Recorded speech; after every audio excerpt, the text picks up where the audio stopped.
아멘. 하나님께 영광의 박수 올려드립니다. 아멘. 기도하겠습니다. 하나님 아버지 은혜와 사랑에 감사드립니다. 자매님과 함께 올려드린 우리의 찬양과 고백을 기쁘게 받으신 줄을 믿습니다. 여호와는 우리의 목자가 되시기에 우리가 하나님을 따라 살아갈 때에 부족함이 없는 인생 살아갈 수 있음을 믿습니다. 하나님 이 시간에 저희들 말씀 앞에 선 이 시간 하나님께서 우리의 영혼을 소생시켜 주옵소서. 하나님의 인도에 따라 믿음의 걸음을 걸어가는 저희들 되게 하여 주옵소서. 찬양의 고백처럼 우리 평생에 하나님만 섬기는 하나님의 백성들로 살아가기를 원합니다. 시간 말씀 가운데 우리의 영혼을 깨우쳐 주시고 하나님의 말씀을 간직하고 믿음의 걸음을 담대히 걸어가는 주의 백성들이 다 되게 하여 주옵소서. 하나님께서 예비하신 은혜를 우리 가운데 충만하게 내려주실 것을 믿으며 감사드리며 축복하며 예수님의 이름으로 기도드립니다. 아멘. 오늘 우리에게 주신 하나님 말씀은 여호수아 24장 14절부터 15절까지 말씀입니다. 구약성경 여호수아 24장 14절부터 15절까지 말씀입니다. 우리 다 같이 자리에서 일어나셔서 우리 하나님을 경외하는 마음으로 우리 한 목소리로 같이 봉독해 올립니다. 그러므로 이제는 여호와를 경외하며 온전함과 진실함으로 그를 섬기라. 너희의 조상들이 강 저쪽과 애굽에서 섬기던 신들을 치워버리고 여호와만 섬기라. 만일 여호와를 섬기는 것이 너희에게 좋지 않게 보이거든 너희 조상들이 강 저쪽에서 섬기던 신들이든지 또는 너희가 거주하는 땅에 있는 아모리 족속의 신들이든지 너희가 섬길 자를 오늘 택하라. 오직 나와 내 집은 여호와를 섬기겠노라 하니. 아멘. 자리에 앉으셔도 됩니다. 오늘은 나와 내 집은 여호와만 섬기겠노라 라는 제목으로 함께 하나님의 말씀 나누도록 하겠습니다. 귀한 찬양 감사드립니다. 마음에 큰 위로와 평안이 있습니다. 우리가 시편 23편 통해서 한 달 동안 말씀 주셨는데 저는 그 말씀의 은혜를 한번 되짚어보는 시간이 됐습니다. 지난번에 우리 김웅리 집사님이 주기도 찬양해 주셨을 때도 주기도문 말씀 한번 되새기는 은혜가 있었는데요. 우리가 하나님 말씀을 간직하고 그 은혜에 따라서 걸어갈 때 하나님께서 우리의 걸음을 형통하게 인도해 주실 줄을 믿습니다.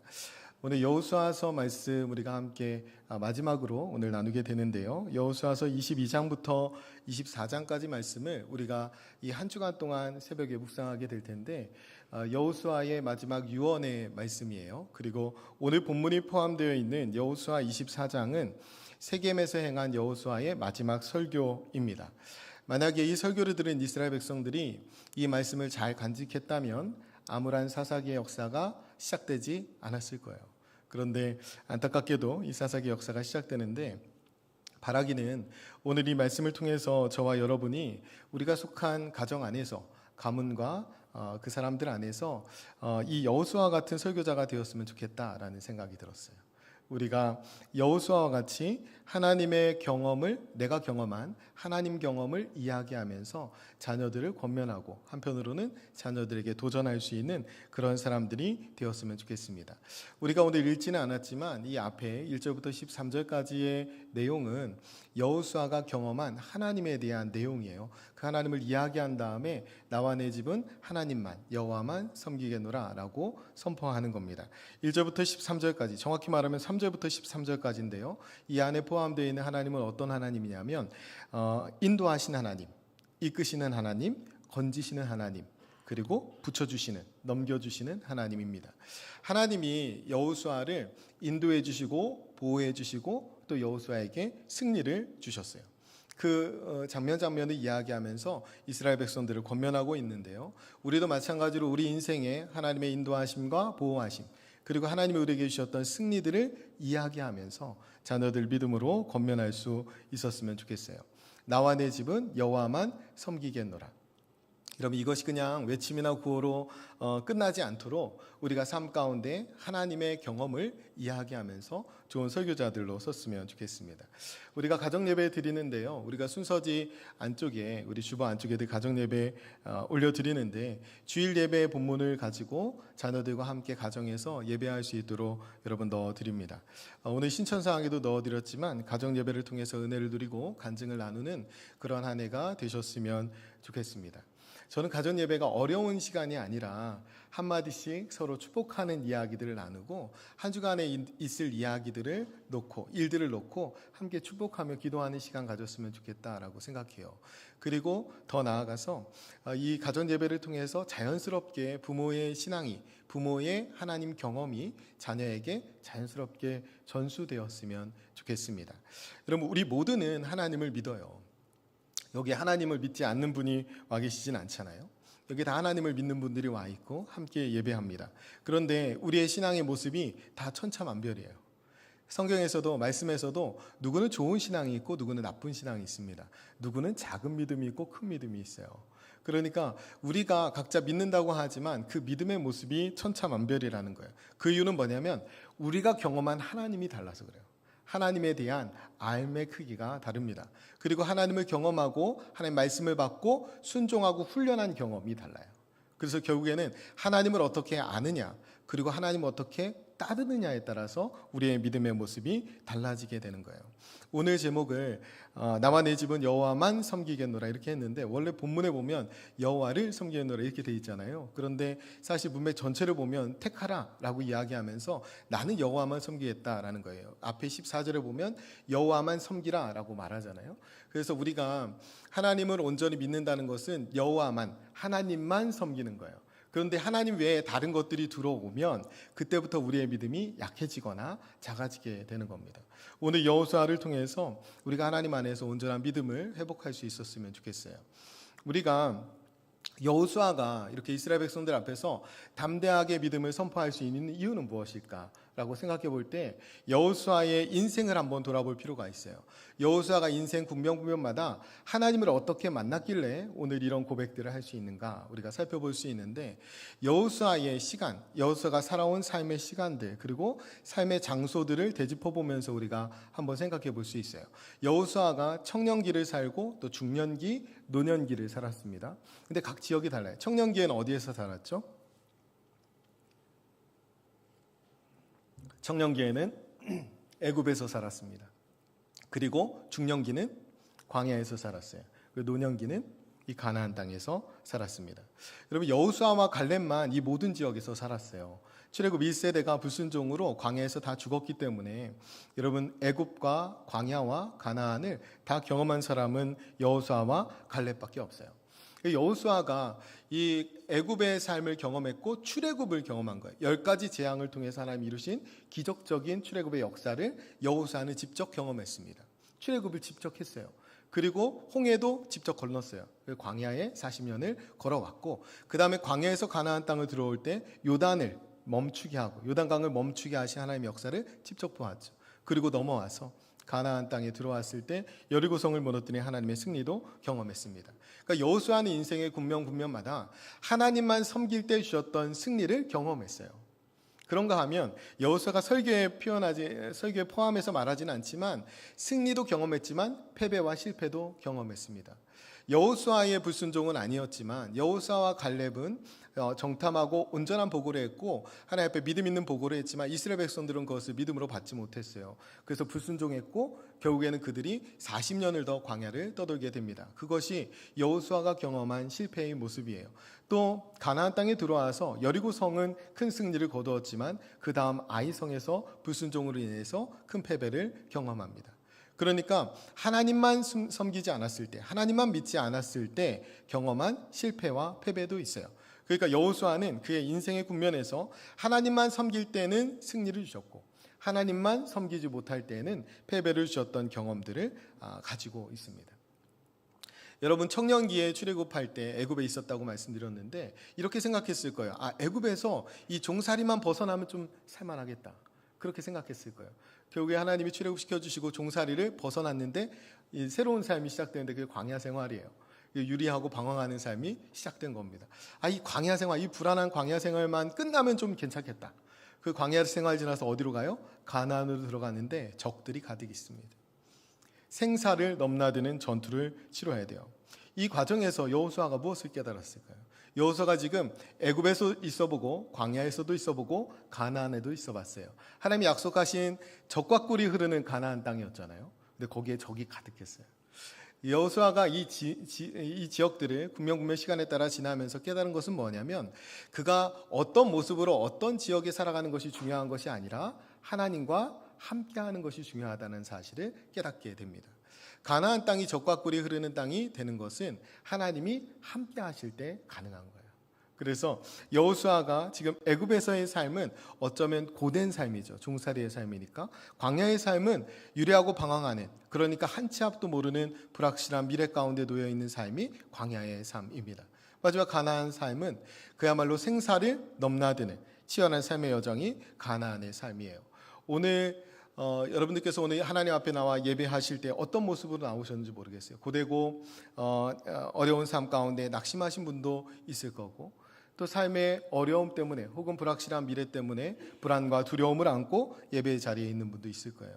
가나안에서 전복전쟁 치르듯이 치열한 삶을 살다가, 녹록치 않은 삶을 살다가 오늘 예배에 나오신 분도 있을 겁니다. 우리의 삶이 어떠하든지, 우리의 삶의 국면이 어떠하든지, 우리가 어디에 서 있든지 중요한 것은 하나님만 섬기는 거예요. 오늘 이 말씀 가운데 우리가 하나님만 섬기는 그 결단이 있으시기를 간절히 축원드립니다.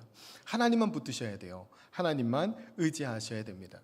지금 여호수아가 삶의 청년기, 중년기, 노년기를 경험한 것처럼 비슷한 삶의 국면을 경험한 사람이 요셉이에요. 요셉이 아버지의 집에 있다가 아버지 집을 떠나서 어디로 가나요? 보디발의 집으로 갑니다.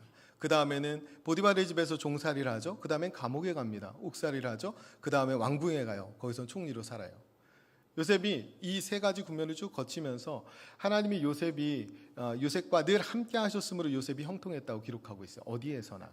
그러니까 결국에 중요한 건 뭐냐면 어느 자리에서 어떤 모습으로 살아가느냐가 중요한 것이 아니라 하나님과 함께하고 하나님만 섬기는 것이 중요합니다.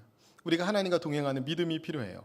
우리 자녀들이 높은 자리에 올라가고 넓은 집에 살면 평안할 거라고 생각하지만 그렇지 않아요. 우리가 하나님만 섬기고 하나님과 동행하고 그 하나님만 의지할 때 형통한 삶을 살아갈 수 있습니다. 우리가 애굽의 종살이와 같이 낮은 자리에 처해 있더라도, 광야 40년 같이 불확실하고 두려운 미래 가운데 있더라도, 가나안 전복 전체처럼 치열한 생존 경쟁 가운데 던져져 있더라도 우리가 고백할 것은 무엇이냐면 나는 하나님만 섬기겠습니다. 나는 하나님만 의지하겠습니다. 나는 하나님 편에 서겠습니다. 하나님이 주시는 승리를 경험하겠습니다. 이 고백을 우리가 해야 합니다. 여호수아서를 통해서 하나님 우리에게 끊임없이 계속 말씀하시는 건 뭐냐면 하나님 편에 서라는 거예요. 하나님 반대편에 성을 쌓으면 무너지게 되어 있습니다. 하나님 반대편에 서면 패배하게 되어 있어요. 하나님 편에 서서 하나님과 함께 걸어갈 때 우리의 인생이 승리할 수 있습니다. 그런데요, 여러분, 이 하나님 편에 서는 것, 그러니까 오늘 말씀대로라면 여호와만 섬기는 가정이 되는 것은 사실 너무나 어렵습니다. 여호와만 섬기는 가정. 그러니까 여호수아처럼 수많은 고난과 시험을 지나야 하고 그 과정 가운데 하나님을 만나야 돼요. 고난과 시련 가운데서도 하나님을 만나고 하나님을 경험해야 합니다. 지금 여호수아처럼 애굽 생활, 광야 생활, 가나안 생활 어느 것 하나 쉬운 게 없어요. 그런데 이 과정에서 하나님의 훈련 과정을 거치고 하나님을 경험하면서 하나님을 만나게 되죠. 그래서 당당하게 고백하는 거예요. 나와 내 집은 여호와만 섬기겠노라. 이 고백이 우리 안에 있어야 돼요. 성경에 나오는 말은 아니지만 그럼 집 떠나면 개고생이라고 어떻게 잘 아세요? 집 떠나면 개고생이라는 말이 있어요.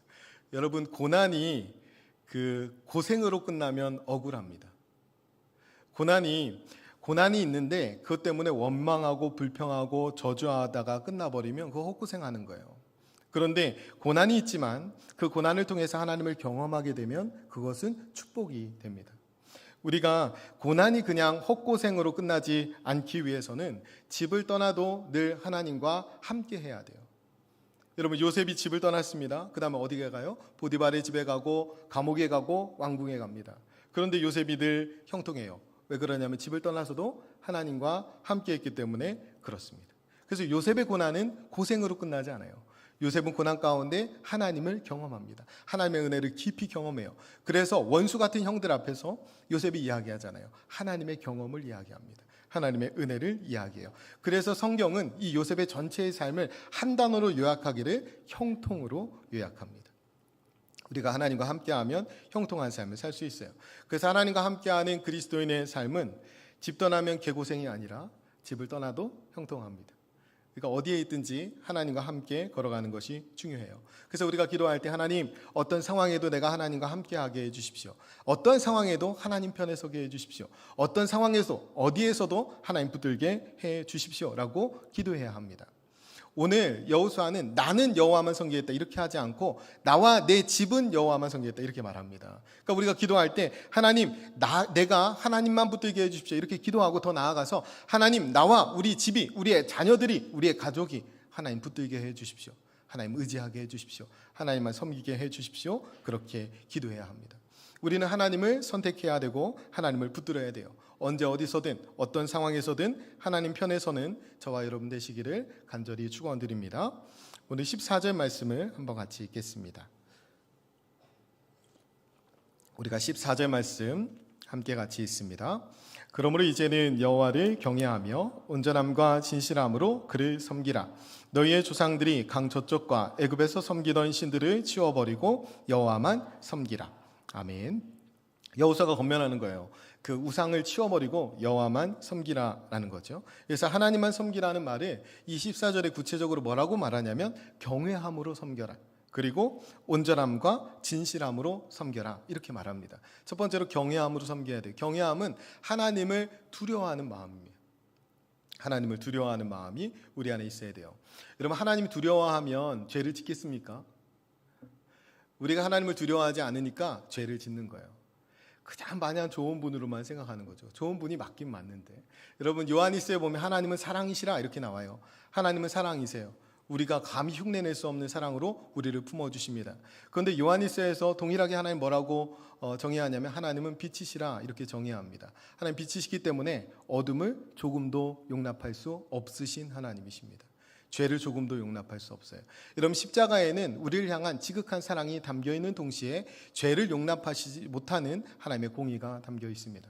우리가 죄를 짓고도 그냥 마냥 두려워하지 않고 사는 것은 하나님에 대한 경외심을 잃어버렸기 때문에 그래요. 그래서 우리는 하나님 앞에 나와 예배할 때마다 우리가 부복하고 엎드리고 항복해야 될 분이 있다는 사실을 깨달아야 돼요. 그 하나님에 대한 경외심을 회복해야 합니다. 그래야 우리가 하나님만 온전히 섬길 수 있어요. 두 번째로 온전함과 진실함으로 섬겨야 합니다. 그래서 온전함이란 원어의 의미는 여러분 창세기 17장 1절을 보면 하나님이 자신의 성품을 처음 알려주시는 말씀이 있어요. 그건 뭐냐면 나는 전능한 하나님이라 이렇게 하면서 하나님이 스스로를 드러내시죠. 그 다음에 뭐라고 하냐면 너는 내 앞에 행하여 완전하라 이렇게 말합니다. 이 완전하라는 말과 온전함과 같은 말이에요. 그러니까 온전하기 위해서 우리가 해야 될 건 뭐예요? 하나님 앞에 서 있어야 됩니다. 여러분 사람 앞에 서 있으면 온전하지 못해요. 우리가 사람을 의식하면 외식하게 됩니다. 우리가 하나님 앞에서 하나님 눈앞에 있는 것처럼 살아야 돼요. 그래야 온전함과 진실함으로 살아갈 수 있습니다. 여러분 사랑은 참 좋은 것이지만 사랑은 참 아름답고 좋은 것이지만 온전함과 진실함이 없으면 사랑도 추해질 수 있어요. 여러분 남녀 간의 사랑에서 온전함과 진실함이 없으면 어떻게 됩니까? 남녀 간의 사랑에 온전함과 진실함이 없는 사랑을 뭐라고 그래요? 불륜이라고 합니다. 우리가 온전함과 진실함이 없이 하나님을 섬긴다면 그것은 영적인 불륜에 가깝습니다. 하나님이 신명기에서 우리에게 뭐라고 말씀하냐면 나는 질투하는 하나님이라 이렇게 말해요. 그러면서 나 외에 다른 신을 내게 두지 말라 이렇게 말합니다. 우리가 하나님을 온전하게 진실하게 섬긴다라는 것은 하나님 외에 다른 것을 마음에 두지 않는 거예요. 하나님보다 더 사랑하는 것을 마음에 두지 않는 것입니다. 사랑은 그래야 온전하고 진실한 사랑이 되는 거예요. 사실 여호수아가 이스라엘 백성들에게 여호와만 섬기라 이렇게 간단하게 말해도 다 찰떡같이 알아들었을 거예요. 왜 그러냐면 이들에게는 이미 모세를 통해 주신 십계명이 있기 때문에 그렇습니다. 십계명 그대로예요. 십계명이 1계명부터 4계명까지는 하나님에 대한 계명이고 5계명부터 10계명까지는 사람에 대한 계명입니다. 그래서 성경 전체를 요약하면 하나님 사랑, 이웃 사랑인데 하나님 사랑에 대해서 전반부에 말씀하시고 이웃 사랑에 대해서 후반부에 말씀하시는 거예요. 그래서 전반부에 말씀하시는 1계명부터 4계명까지를 지금 한번 암송해 보도록 하겠습니다. 제가 할게요.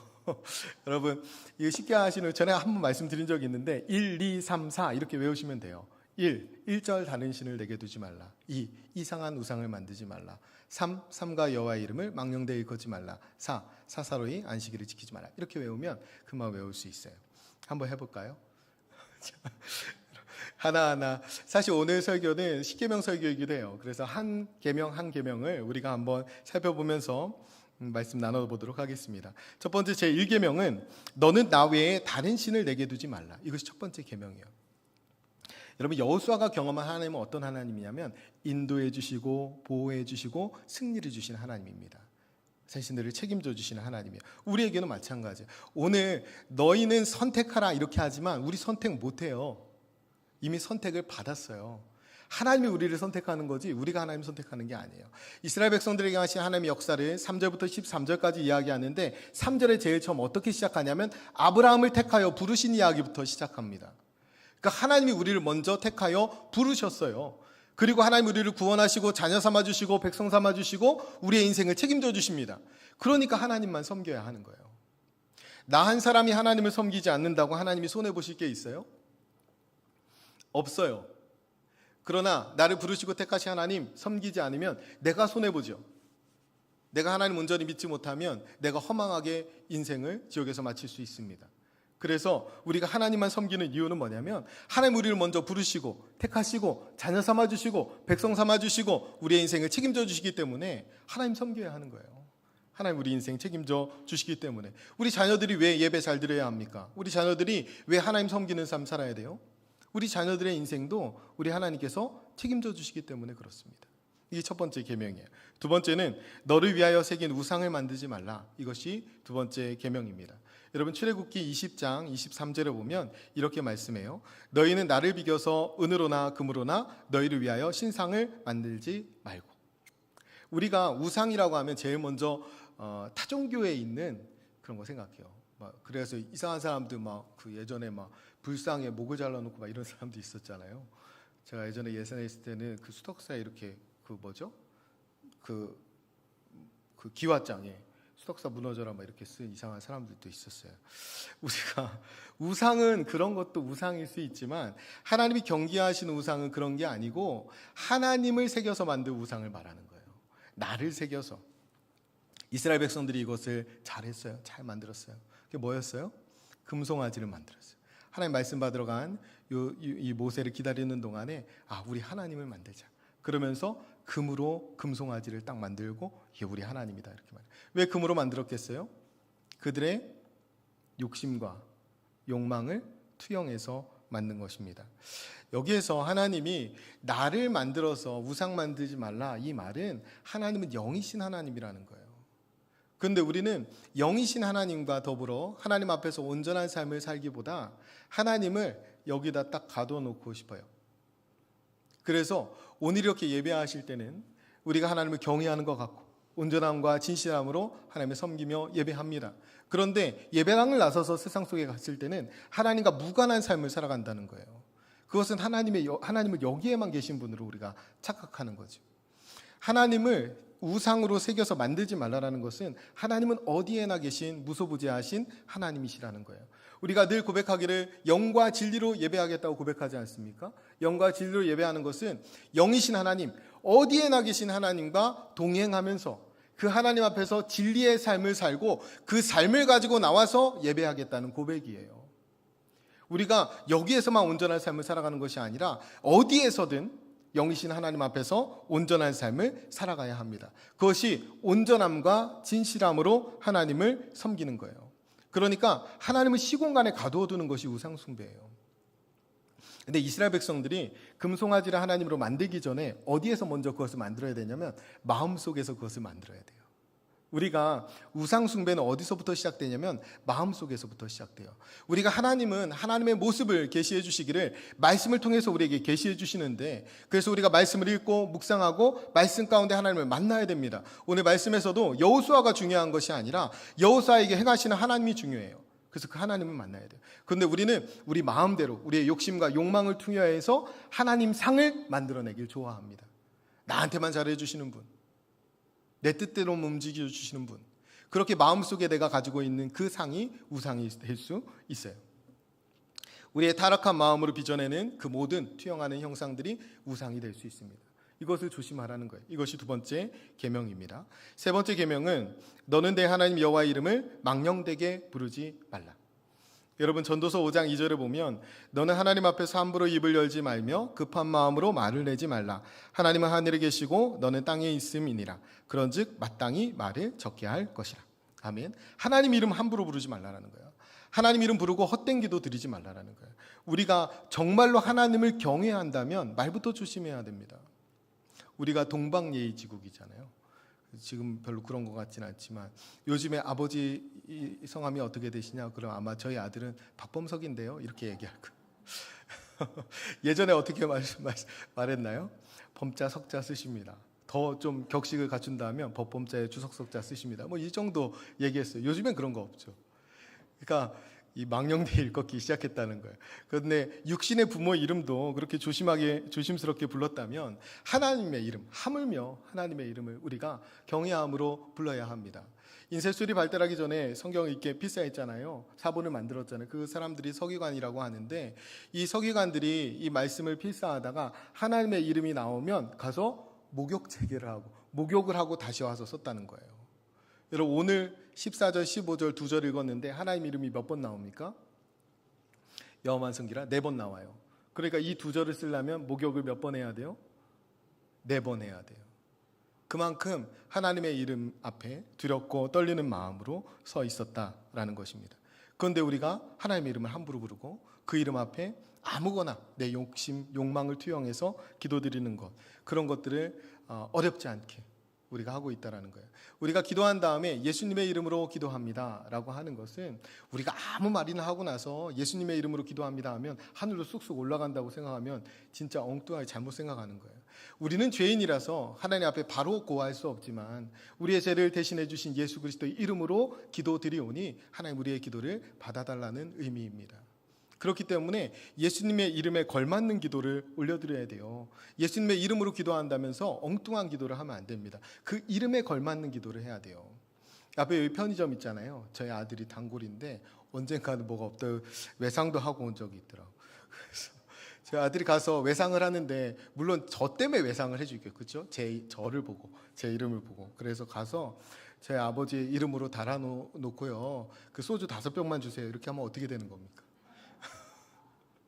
우리가 하나님의 이름으로 기도한다고 해놓고 소주 5병만 주세요. 그럴 수 없잖아요. 우리가 하나님의 이름은 불러놓고 내 욕심, 내 욕망 다 담아놓고 기도하는 것은 하나님의 이름을 함부로 부르는 것입니다. 여러분 그거 하지 말라라는 거예요. 네 번째로 안식일을 기억하여 거룩하게 지키라 라고 말씀합니다. 하나님이 안식하신 이유는 하나님이 쉴 필요가 있어서 그런 것이 아니라 우리가 쉬어야 돼서 그래요. 예수님 말씀하시잖아요. 아버지가 아직도 쉬지 않고 일하시니 나도 일한다. 하나님은 졸지도 주무시지도 않으신다. 하나님 쉴 필요 없어요. 그런데 우리를 위해서 이 쉼을 주셨어요. 이건 뭐냐면 하나님은 창조주이시지만 우리는 쉼이 필요한 피조물이라는 거예요. 그래서 우리가 피조물인 것을 인정하고 하나님 앞에 나와 엎드려 예배하는 것입니다. 그러니까 창조주 하나님을 기억하는 것이 안식일이에요. 또 하나는 우리가 이제 안식일을 부활하신 날, 주님이 부활하신 날 지금 지키고 있잖아요. 그 이유는 뭐냐면 우리를 새롭게 창조해 주셨기 때문에 그래요. 예수 그리스도의 십자가의 은혜로 우리를 새롭게 창조해 주셨습니다. 우리를 구원해 주셨죠. 그러니까 안식일을 기억하여 거룩하게 지키라는 것은 두 가지입니다. 하나님이 창조주이신 것을 기억하는 것과 또 하나는 하나님이 구원자이신 것을 기억하는 거예요. 그런데 이것은 한 번으로 끝나잖아요. 우리가 여호와만 섬기겠습니다. 딱 한 번 하고 끝나는 게 아닙니다. 여호와만 섬기겠다고 고백했다면 이것은 매일 매주 지속해야 됩니다. 우리가 하나님 앞에 설 때까지 바울이 고백한 것처럼 두렵고 떨림으로 우리의 구원을 이루어 가야 돼요. 지켜나가야 됩니다. 그러기 위해서 그러라고 하나님이 우리에게 예배를 주신 거예요. 이 예배를 통해서 우리는 구속사를 재경험합니다. 하나님 우리를 어떻게 구원해 주셨는지, 어떤 은혜를 주셨는지, 어떤 사랑을 주셨는지 다시 경험해요. 그러면서 한 주간도 하나님만 따라 살겠습니다. 하나님만 섬기겠습니다. 이렇게 고백하고 그 한 주를 걸어가게 되죠. 우리가 죽을 때까지 이 예배를 드리면서 우리의 삶을 하나님께 드려야 합니다. 우리가 예배는 소홀히 하면서 나는 하나님만 섬기는 삶 살겠습니다 라고 얘기하는 것은 거짓말이죠. 그것은 모순입니다. 우리가 하나님만 섬기겠다고 고백한다면 반드시 예배의 자리에서 하나님의 창조주 되심과 구원자 되심을 고백하며 하나님의 인도함을 따라 살아가야 합니다. 결론으로 말씀드리면 오늘 이 말씀을 여호수아가 마지막 설교하고 있는 이 장소는 세겜입니다. 세겜은 이스라엘 백성들에게 굉장히 유의미한 장소예요. 세겜은 첫 번째로 믿음의 조상 아브라함이 가나안 땅에 들어와서 첫 번째로 단을 쌓고 제사한 예배한 장소입니다. 두 번째로 야곱이 이 세겜 상수리 나무 아래에 모든 우상을 묻어버리고 이방 땅에 가서 가지고 있던 우상을 다 묻어버리고 새롭게 하나님만 예배하며 살기로 결단한 곳, 그곳이 세겜입니다. 이스라엘 백성들이 아이성에서 한번 패배한 다음에 아이성 전투를 다시 치르고 나서 여호수아가 이스라엘 백성들을 모아놓고 이 축복과 저주, 하나님 앞에서 이 축복과 저주를 선포하는데 그 장소가 세겜입니다. 그 자리에서 여호수아가 다시 한번 마지막으로 유언과 같이 말씀을 선포하고 있는 거예요. 저는 영적인 세겜의 장소가 우리가 매주 드리는 이 예배의 자리라고 생각합니다.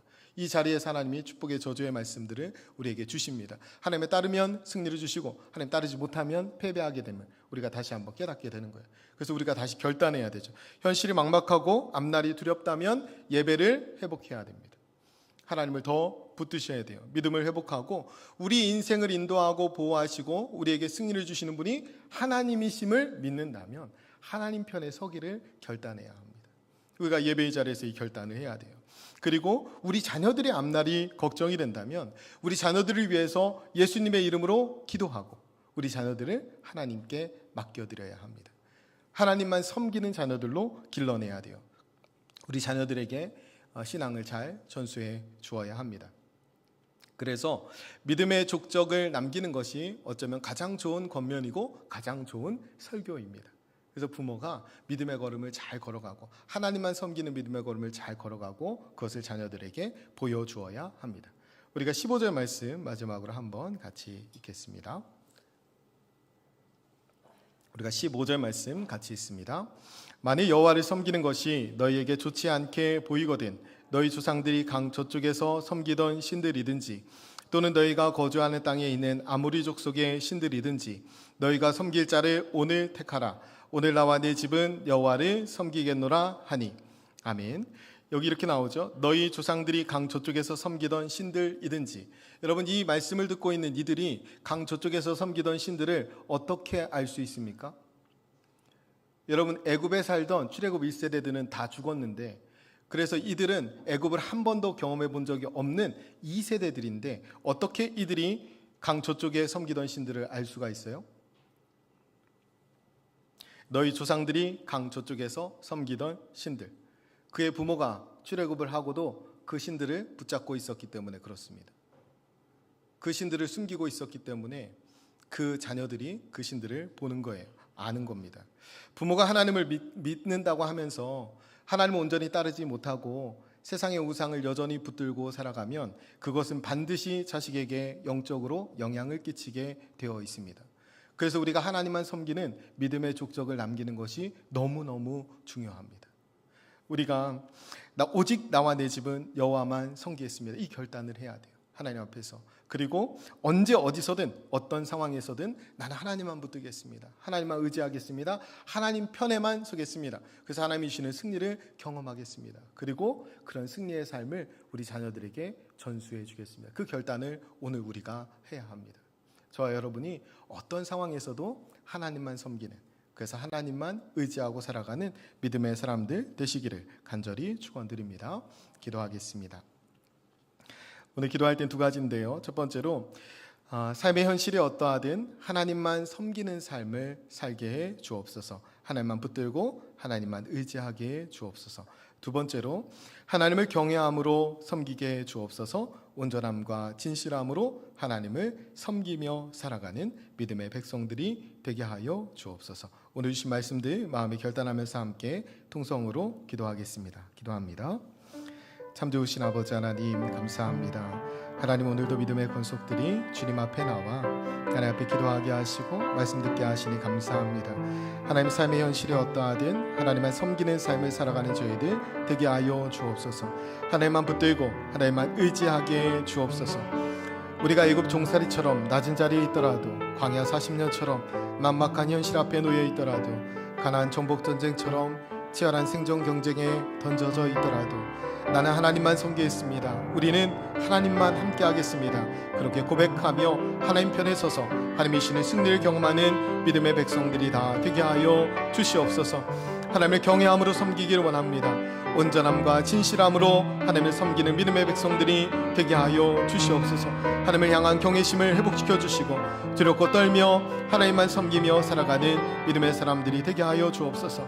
하나님, 우상 숭배하지 않게 하시고 내 마음대로 내 욕망대로 하나님의 형상을 만들어내지 않게 하여 주옵소서. 어디에 나 계신 무소부재하신 하나님, 그 하나님 앞에서 온전하고 진실한 삶을 살아가는 믿음의 백성들이 되게 하여 주옵소서. 하나님, 우리가 숨겨둔 우상이 있다면 버리게 하시고 다시 한번 나와 내 집은 여호와만 섬기겠다고 결단하는 은혜가 있게 하여 주시옵소서. 어떤 상황에서도 하나님만 붙들고 하나님 편에 서서 하나님이 주시는 승리를 경험하는 믿음의 백성들이 다 되게 하여 주시옵소서. 하나님 아버지, 오늘 이 예배의 자리가 영적인 세겜이 되게 해주셔서 감사합니다. 언제 어디서든 어떤 상황에서도 하나님만 붙들고 하나님만 섬기며 살아가는 저희들 되게 해 주옵소서. 하나님 편에 서서 믿음의 길을 걸어가는 가정 공동체 되게 하시고 신실한 믿음의 걸음 걸어가는 교회 공동체 되게 해 주옵소서. 우리의 걸음을 인도해 주시고 보호해 주시며 영원한 승리를 주시는 예수님의 이름으로 기도드립니다.